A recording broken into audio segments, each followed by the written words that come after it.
Très bien. T'es déjà en train de me filmer, toi. Mais tu sais, les backstage, c'est comme ça.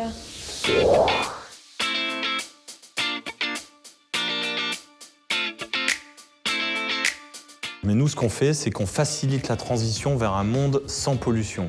Et donc, en fait, on délivre des indicateurs qui vont mesurer la pollution de l'air, de la terre, de l'eau et aussi les émissions de gaz à effet de serre en exploitant les technologies d'observation de la Terre et l'intelligence artificielle, qui est clé pour y parvenir. Je dirais bien Google, mais Google du B2B, du coup, pour l'environnement. Alors, nous, à la base, donc, on est des experts en intelligence artificielle, on vient de l'observation de l'espace. On a été les premiers au monde à pouvoir détecter des exoplanètes qui tournent autour de leur astre de manière variable. Et donc, ce savoir-faire, on a décidé de l'appliquer à l'observation de la Terre pour résoudre des problématiques environnementales. Donc, c'est de là que c'est parti et aujourd'hui, on veut vraiment lutter contre les atteintes à l'environnement.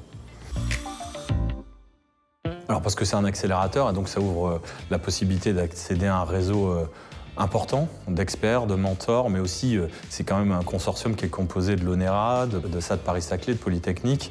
Donc tout ça, c'est des accès à des expertises qui permettent d'accélérer notre projet. Donc c'était pour ça que c'était extrêmement intéressant et on était évidemment contents d'avoir été sélectionnés.